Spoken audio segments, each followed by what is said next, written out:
into the tournament, okay, it's banned already. First thing on KT's mind. Yeah, appear, yes. I mean, coming into the tournament, the LPL was way more feared on this champion than any other region. And so for good reason, I feel like a lot of other teams are going to have to do that and ban it versus LPL teams because they just have so many junglers that are actually good at it. Chovy here, such a big carry force. Meanwhile, KT have done the same carries in their comps both times. One is Orianna, which TES have banned. The other is Caitlyn. They have done back-to-back Caitlyn comps here for Doctam, and Doctam talked about it in his interview after their series as well, and he talked about their strategy with Caitlyn did revolve more around their late-game usage of it and sieging, and I mean it does make a bit of sense with KT having a bit rough early games, but they do leave the Caitlyn open in favor of banning the Rise, which every mid laner has kind of jumped on at this tournament. So we'll see if KT end up doing another Caitlyn comp in game number 1. Don't have to rush into it, of course, because it is a best of 3, and they're going to take away the Wukong first. Yeah, Wukong, of course, that strong team fighting pick. If they do suffer a little bit in the early game, Wukong can still be that relevant threat in the team fights. Now, interestingly, Top Esports not falling for the community perception. They're still committed to the Jarvan would appear. Of course, it is a best of 3. The first taste of Fearless we get in Swiss. So again, as you highlighted, it's not the end of the world if the Jarvan does fall down, but you have really excellent engage, and with an early pick like the Nico, you don't guarantee lane priority, but it does set you up for success in that bot lane 2v2. Yeah, I mean, honestly, I love this combination. I do think a lot of the Jarvan, failures, there have been a lot of like user error with some of those Jarvans. So I see, get good is the problem. Yes. Well, yeah, not all of them, some of them.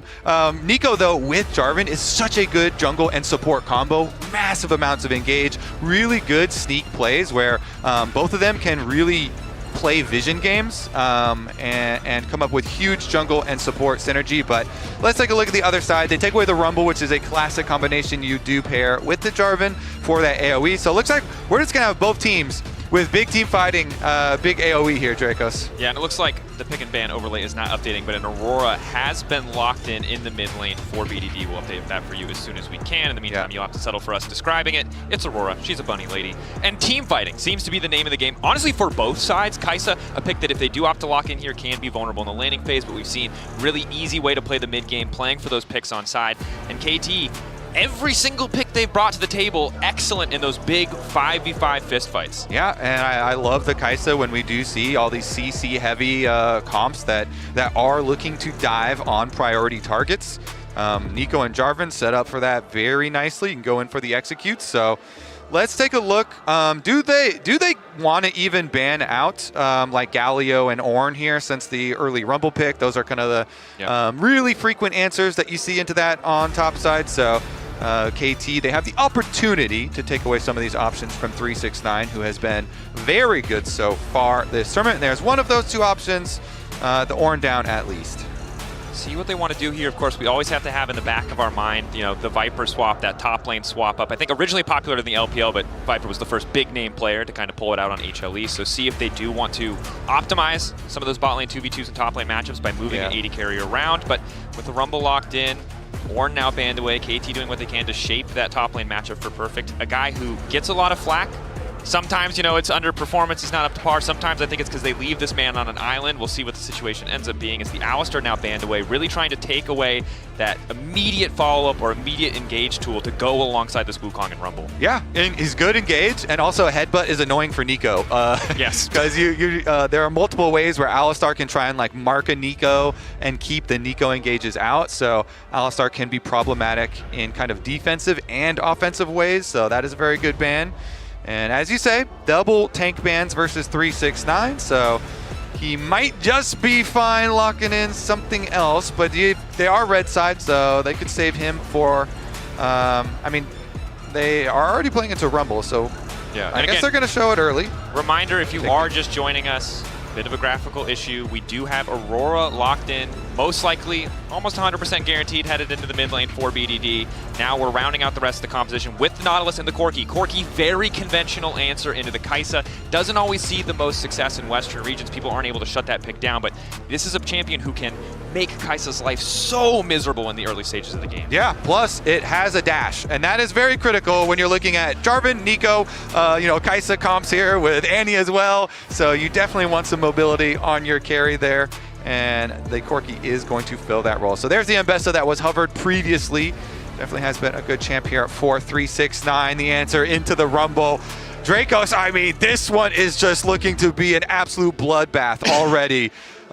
Huge engage from both sides. And I'm nervous for KT, if I'm honest. They had such excellent scaling options you highlighted before. They've just played Orianna Caitlyn in the 2 games that we've seen before. They did scale up. They were able to execute in those team fights, absorbing that engage. This is a very different composition. Of course, we've seen stuff like this domestically, but top esports in the early game are a force to be reckoned with, and team fights can fall apart quickly if you fall behind against something like a Kai'Sa. Nervousness is a very similar feeling to excitement as well, so that's also dangerous. All right, let's get on to the ref. So one of the big topics here between these two teams especially is the difference in early games. Yep. KT has not had very powerful early games, have definitely been a bit slow, and Doctem even was talking about that in his interview as well. And so going up against TES, who is one of our teams that have had the best early games, it's one of the reasons why Kanavi and TES have been so heavily lauded.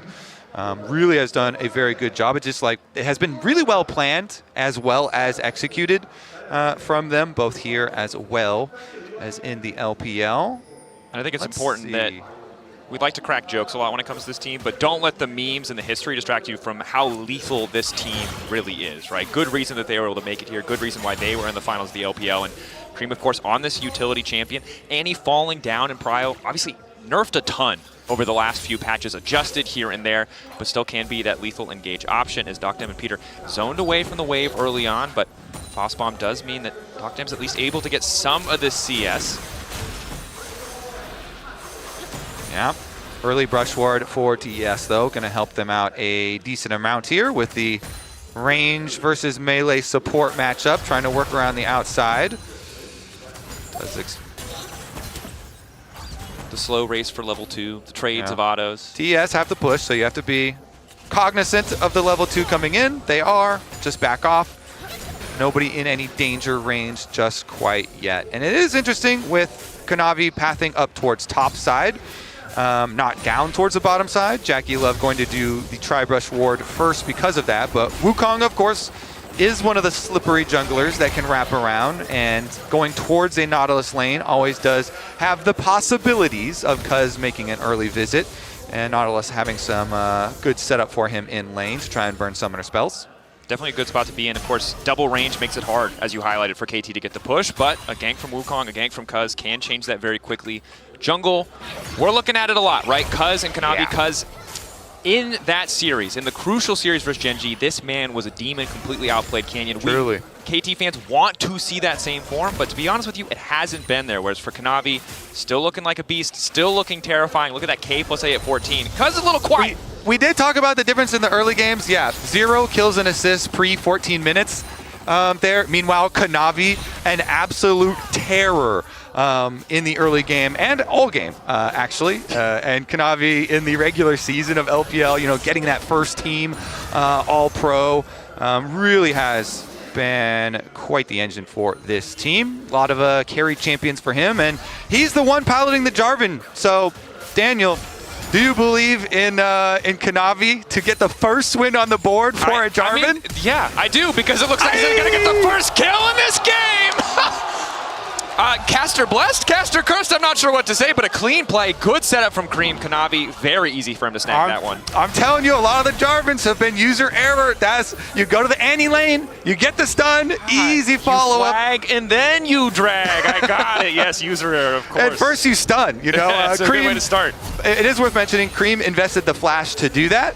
You know, it's a wise investment, but you're always then looking, can that be punished? Annie is a champion in mid lane that I've seen a lot of play, and a lot of people do like to go then attack the Annie and try and make you pay for that a little bit, because your shield is good. You know, the shield move speed is nice, but it is not going to get you out of a lot of other situations, and having no flash now, Cream's going to have to be a little bit more worried. That's why Peter comes through, clears out some of that vision around mid lane, and they'll see what they can do about it. And I think the frustrating thing about this for both BDD and Cuz is the gank is so fast, it really costs Kanavi almost none of his time. So he's still on par in jungle clear. There's not really a, a cross-map play or anything else to get back. It is just that gold deficit in the mid lane for BDD. And yeah, that window of opportunity you talked about to capitalize on a flash miss thing, but Cuz hasn't found an avenue to go through mid yet, is now moving down to the rafters, but Kanavi might just spot him. And Kanavi did walk over that ward in the banana brush, so you see BDD, good positioning. He positions to the upward side of the lane. Cream again, no flash. Kanavi happy to just zone away. I was not sure how committed he was going to be to auto-attacking the Aurora to death, but zoning BDD out, making Cream's life a little bit easier. Yeah, BDD loses experience on some of those minions that are dying up by the tower. So even though you're not, actually taking him down or burning his flash, it still is a gank worth going for. Pushes him out, a little bit of damage on the Aurora, make him miss a couple of minions. And he doesn't hit the bear, crucially. BDD able to move away without even burning the flash. Or did he just not have the stun? I think the damage goes through. Damage went in. You're probably right, given that he does have 3 stacks ready to go. Either way, you get what you want out of the Tibbers again. If you, for some reason, haven't seen Annie, which would be crazy, she uses the bear, she pushes the wave. That's as simple as it gets. As Peter, the heal now coming up from Jackie Levin Hong. Looking for a chase down, looking to get control of the lane. Full mid prio coming in for Cream, courtesy of the summon Tibbers, means that this Drake should be easy pickings for Kanavi. Yeah, TES, another good early game for them. Kanavi grabbing Scuttle Crab first. It looks like BDD with his reset. I honestly would bot side push too. Maybe they, okay, they're just going to look for level 6 on Kanavi first maybe. And this is an incredibly comfortable early game for TES. We did expect them to be a little bit more powerful in terms of, on paper what they'd be able to bring, but setting themselves up for success with this Jarvan pick, finding those early ganks, Cuz might be able to counter jungle a bit here on the top side, but of course difference in timer between the Grubs and the Dragon these days means there's not an easy objective for him to take back in response. Yeah. Krugs for Dragon is a very good trade for TES, and 369's full HP, so they're not even worried about any sort of topside, dive or play up there in response from KT. Of course, Wukong also, you really want that level 6, so Cuz trying to squeeze out as much experience as he possibly can. Does have his flash ready. Maybe he will be able to get in there once he has level 6 and can go for a flash play, but Annie's cooldown here for flash for Cream. Only has, about 80 seconds left on it. So still a little bit of time where he has to be fairly safe, but not too worried. Definitely looking comfortable. No action after the initial kill. Drake really the only big tangible advantage that TES have held onto. Outside of Prio on the bottom side, another use of the summon Tibbers, this time not connecting. Again, BDD spacing really well in this matchup. Input buffering on the weirding to jump backwards to make sure that the follow-up damage from Annie isn't there. And while the pressure is going in favor of TES, BDD seems relatively unfazed in the 1v1. Yeah, support roam timers are resulting in a little bit of movement over here towards the Void Grubs as well. Looks like Cuz wants to grab one before Kanavi arrives, and he does have Smite, so Smite bite. Going in, Cuz grabbing the initial. Now immediately going to clone out, but Cream is on the way, just forced to flash. Fear of the point-and-click CC coming in from Cream. Stopping Cuz from getting anything else. Really wanted that cheeky steal, but it just does not work out. Yeah, okay, and that's going to be a full rotation. So look at the cost for this play. TS, full 5 members at Grubs means that Corki down here is actually getting the minions all the way up to the tower. So turret plate for Dokdam, and some minions going down to the tower as well is your little bit of payment. Still good for TS though, in my opinion. Grabbing up those Grubs. Get the flash. Give up a single Grub for it, but still hold on to the true Grub buff. Still feeling comfortable as the lane swap has come out. Following that, getting pressure on the top side. Perfect. Forced to use the equalizer to clear the wave. 369, bit of a struggle to try and approach this tower. Will immediately ult onto Dokdam, though. Good damage. Just wants to make sure that he has access to the wave.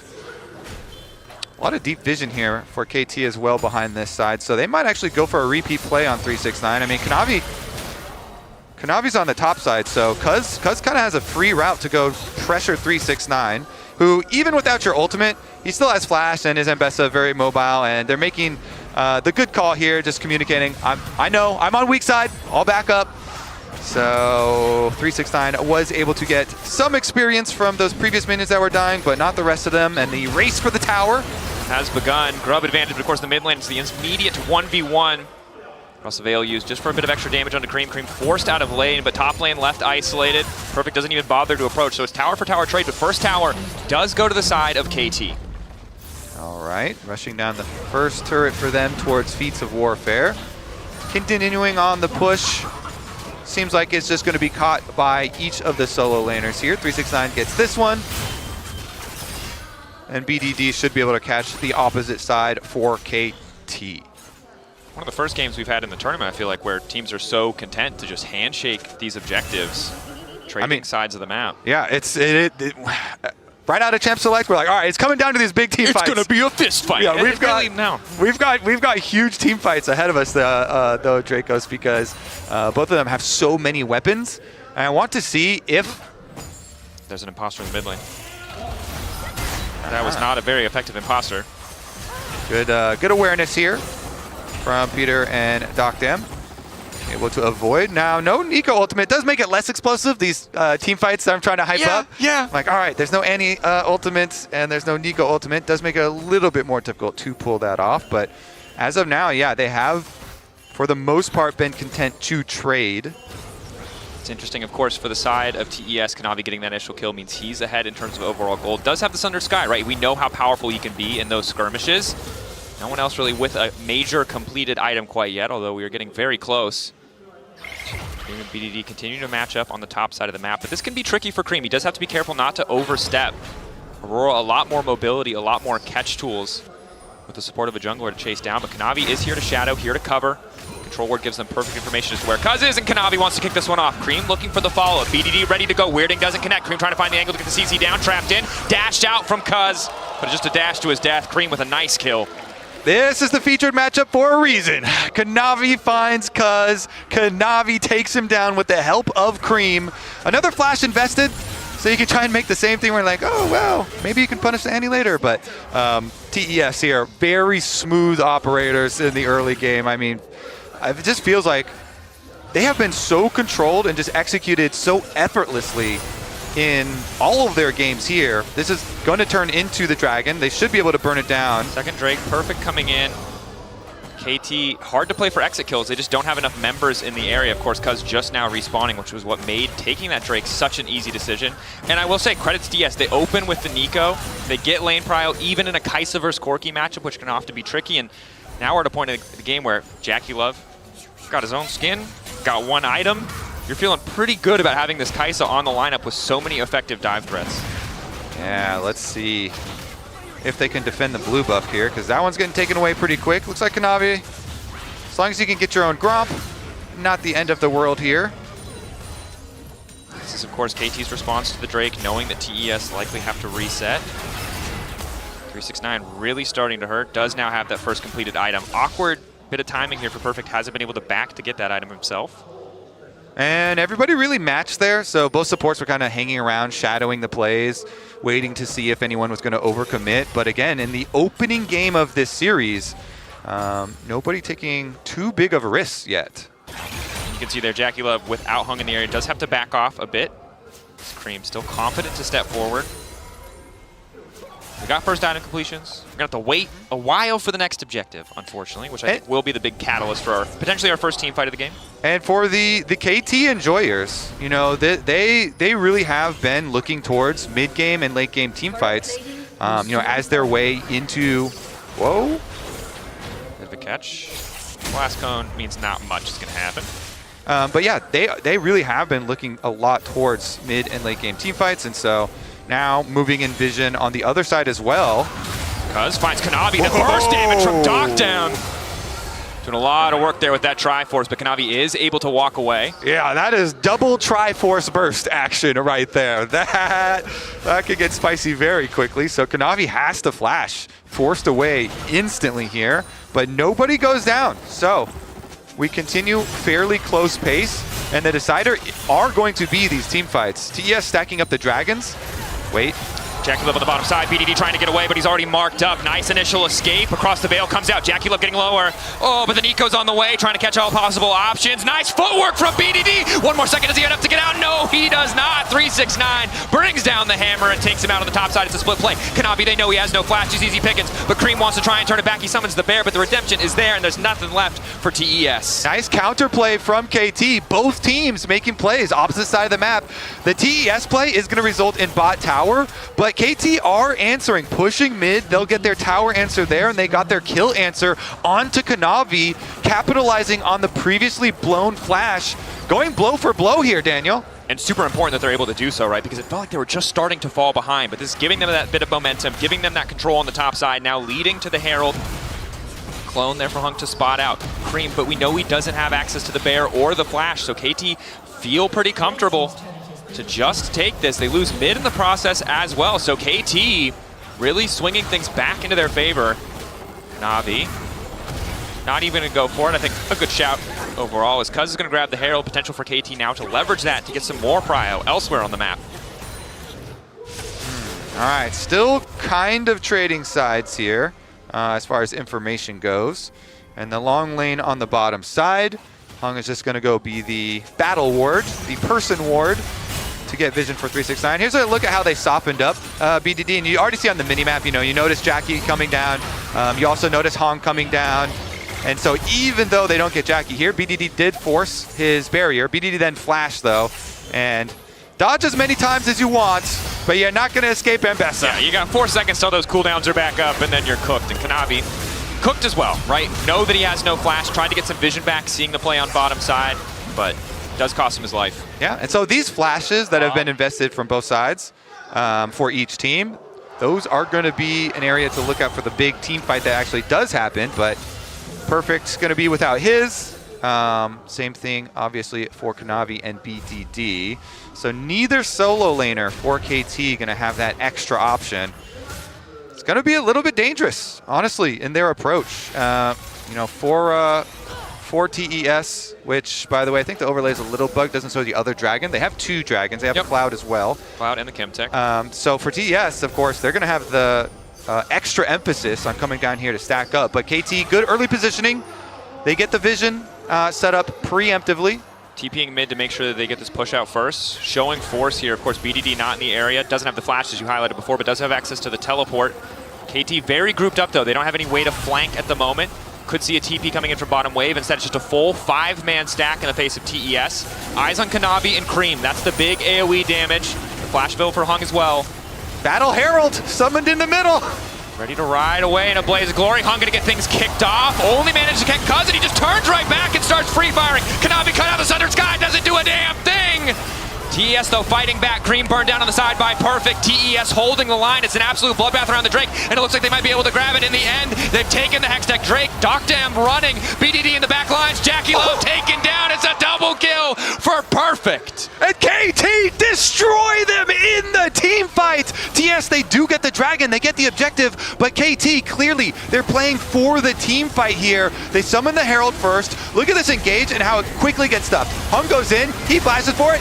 Immediately annihilated on the Rumble ultimate, and Cuz just bursts him down. Then you look at the other side where they did get the anti-engage, but they didn't critically finish off BDD, and then Perfect just chases down the anti. So KT, full numbers advantage. Even though Jackie and 369 are able to finish off the dragon with no smite, they lose most of their members in the process. And credit to KT playing with slivers of life for the back health of that team fight. But even without the Caitlyn and the Orianna, they're showing us a lot of what we saw in their first 2 matches. Absorbing the initial gauge, splitting up this big wombo composition, and then playing cleanup in the fight. The way Cuz isolated Kanavi so he could not do anything was fantastic. Nice stuff there from KT in the team fighting. See if they can continue to progress this, because it does make it a little dangerous. You always get nervous when enemy team is on soul point. You have to worry about every 5-minute timer. Every 5-minute timer is going to cause a spike of excitement. Yeah, and we do have a situation here where while both teams have excellent team fighting tools, I'm looking at Jackie Love, I'm looking at that ultimate, the potential to collapse on a flank, for one member of KT to slip up and go down around one of those timings. And make contesting this objective impossible. You highlighted it, 3 minutes until the soul on the line, but also 50 seconds till Otacon on the top side. Cream already trying to set up. KT knowing they don't have a huge window to reset, but will need to be in the area. Or if Cuz just steals one. Cuz is good at stealing objectives, and he's got a Trinity Force Q on Wukong that is a decent amount of burst damage. So if Cuz could just steal one dragon on one timer. We were really excited about the Jarvan. We said, is Jarvan going to be good? He immediately got a kill. But Cuz is making an argument that I think Wukong probably should still be above in the tier list. Wukong is very, very good, especially in the team fights. But yeah, so got to worry about stealing objectives. Got to worry about setting up for them preemptively as well. And right now, KT getting a lot of topside vision for the Otacon arrival. And while you can see 369 is uncontested in his bot side push, someone will eventually have to respond to that. Mid-prio going they're going to pull it down. immediately. KT just going to try to pull the trigger, make the fast play happen. Kanavi moving in. Control ward's matched. They don't have perfect information here, but they generally know that it's going on. Vision coming in from the standard probably gives them all that they need to know. Hung here as well. Recall coming in from 369, but if he TP's in, is it going to be fast enough? 6K getting lower. KT backing off, going to play to punish the TP instead. Looking to delete 369, unstoppable for a brief moment, dashing out to safety now. Ulti coming in from Cream. It's a bloodbath as Otacon remains in the mix, but it's a beautiful equalizer across the lineup. Hung tries to fire back. Across the veil comes BDD, bouncing to the other side, looking to finish up TES. Jackie love the barrier, keeping it standing. Peter goes a little bit too far, and 369 is happy to punish. Oh, BDD! Dash back, Weird keeping him safe. Kanavi ready to cover. KT, are they confident enough to stay on the objective? Yes, they are. They're unconcerned. So many of the ultis missing. They know they can finish this one up, but it's the steal you mentioned, Chovy. Kanavi the hope. Jackie Love here as well. Docdam zoning him out. 5K getting lower, but 369 now has access. Their resistance is getting shredded by the Otacon, but Docdam full health. Zoning with the rockets, the Foss bombs. KT will take the Otacon. Kanavi's too low. Docdam did a great job bursting him and pushing him out there so they can secure this Otacon without the threat of the smite fight. KT come up big in another team fight, and they're waiting for the arrival of 369. 369, though, really good job. He was able to immediately go for the engage himself, use his ultimate, go unstoppable, but the counter is so big. Cream gets annihilated by Perfect, and they're able to chase through on the outside. And Cream, of course, tries to catch Cuz, hits the Wukong clone, isn't able to have that effect. We know how it should work. Jarvan puts him in a circle, everyone pushes their buttons, but KT are splitting up the fight so nicely, collapsing on 369, but not staying clumped to leave themselves vulnerable to this TES composition. Gold, super close. Otacon to KT, but it is still sole point for the side of TES, and they're the ones with members in the river. They're the ones with setup on the bottom side. Yep, TES have not been able to catch their targets on the engage quite as they planned. Now though, KT returning yet again to the Dragon area 20 seconds before the arrival of this particular Dragon Soul opportunity. KT very grouped. Cream, no flash, but it's coming up now. 369 doesn't have access to his. Jackie Love will have the summoner available. Docdam's gonna need to wait a bit longer, but BDD. Perfect, not gonna have access to a crucial summoner spell, but maybe Cuz with flash is enough. I will note too, 369 did a good job pushing bottom lane, so they've got the full opportunity to wrap around here. BDD's watching the flank though. Crucial not to let 369 get onto that backline. Peter going in with the Hex Flash, immediate follow-up. He just gets burned to death by the Equalizer. Hung with the counter engage, but again, the follow-up damage is not there. TES split apart and divided. They fall at the soul. The perfect secure coming in from Cuz just in time. Jackie Love running, flashing, will barely survive, but the soul will not go to TES. Yeah, soul denied. KT, can they chase anything else down? Doesn't. Catch out. The public execution, but for who? 369 turning back now. Cuz burned down. BDD might be in trouble. Jackie Love still sticking around, but Docdam happy to just jump in, riding the Corgi off into the night. Jackie Love wants to turn it with the barrier, but it's just not happening. Cream trying to prep the stun. It's ready to go, but he's just waddling out. Yeah, BDD's got this. Left. Slow down. The big one. The triple for Docdam. KT coming alive in the late game. Docdam with the big damn here coming through. Corgi is pumping. All right, let's take a look at this one. Once again, you mentioned it. Peter goes in, and look at that. They delete the Jarvan. Perfect has had really good Rumble ults, by the way. I mean, you talked about earlier, Perfect sometimes gets some flack, but man, he has had some really good Rumble ultimates for their team fights, and they annihilate. So Jackie Love does get the kill on the outside, and it's just 2 for 2 right now. So this re-engage, the choice of TES and 369 to go in onto Cuz, flash from Cream to make sure they can get the kill, but that was an offensive flash, and then 369 also ends up flashing.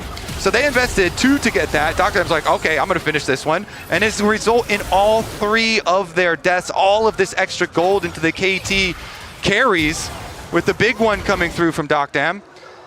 And KT, they have just flipped that mid-game switch, team fight after team fight after team fight, and now they're looking unstoppable. And again, they just play so well around these big ultimates, these big cooldowns, forcing the engage, trying to take Chovy out of the equation as quickly as they can, not giving Cream an angle to hit that multi-man Tibbers that will always be a threat to just turn the game on its head. And the person suffering the most from this is JackeyLove. He's never had a moment where he can ult in like a hero, clean up these fights, lay down the Acathian Rain. It just isn't happening because there's never a clear moment for him to go in. And in the meantime, Dr. as you said, pumping. Baron on the line now. Big moment of contention. Chovy, is it going to be an angle for a steal? Do TES even feel confident in that full-on 5v5? Because even though the gold has been close for the entirety of the mid-game, they've never had the angle in these fights. Truly, KT. All right, the setup again, good from KT. They black out the vision. They try and punish Chovy, a little chunk, but he gets out this time. Zeus down. Could matter a lot if JackeyLove is able to find access to the backline, but only on 2.5 items to the 3 of Dr. so it won't be the end of the world.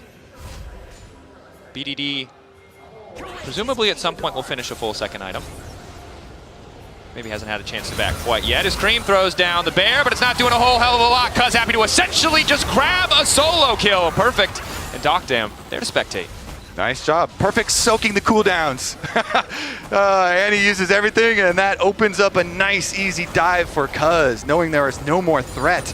And so he goes to collect, and KT, now they can really open up the actual gold lead, because they had won fight after fight after fight, but those fights were very necessary, Dracos, because they have been down 3 dragons the majority of the game. Now they've got the one for themselves, so they're only -2 on them, but they have to keep winning dragon fights. They have to keep on winning and trying to actually open up the gold lead for themselves. Definitely. You cannot afford to let the soul get away from you. Would be terrifying to deal with. 369, the sole member of this TES lineup, did grab that kill on the Cuz in the previous exchange around the bottom side, so holds on to a gold lead of his own. Maybe he's going to be able to find that backline access, but it is just so hard when KT have been the ones with better setup, ones to pull the trigger first very often, or absorb some of these fumble engage from TES. Still time though, we talked about it, right? All it takes is one big anti-stun, one mysterious minion. That was not it. That is the second one that's gone completely awry. KT happy to turn it back. Peter finding the multi-man knockup. BDD to finish that initial kill off. Now starting the chase. Excellent equalizer from Perfect. Living up to his namesake as TES are sent packing in the mid lane. Dr. has been so good. You are not catching him sleeping. He is locked in. Come for me again with these Nico ults, my friend. You're not going to catch me. But this speaks to the desperation of TES. That's the second time they've tried that play. He's gotten away both times. It's dangerous to look at a play like that and say, this time it will be different. KT, eyes locked on this Baron, however, no one waiting over the wall to try and zone Chovy quite yet, but BDD inbound. Peter chasing it. Dr. out for blood. Cream waiting to fire back with Annie.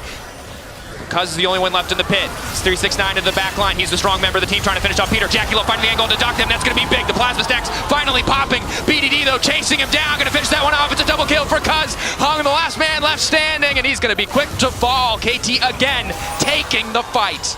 Cuz is even going to kill the ward while they're finishing off the enemy support there. This should be KT denying another soul, grabbing another dragon. Team fight after team fight after team fight, they come out ahead. This time, it is 369 and JackeyLove actually assassinating the Corki, but everybody else had already taken so much damage that then they were deep in enemy lines, and they go down as well. So KT, another victorious team fight.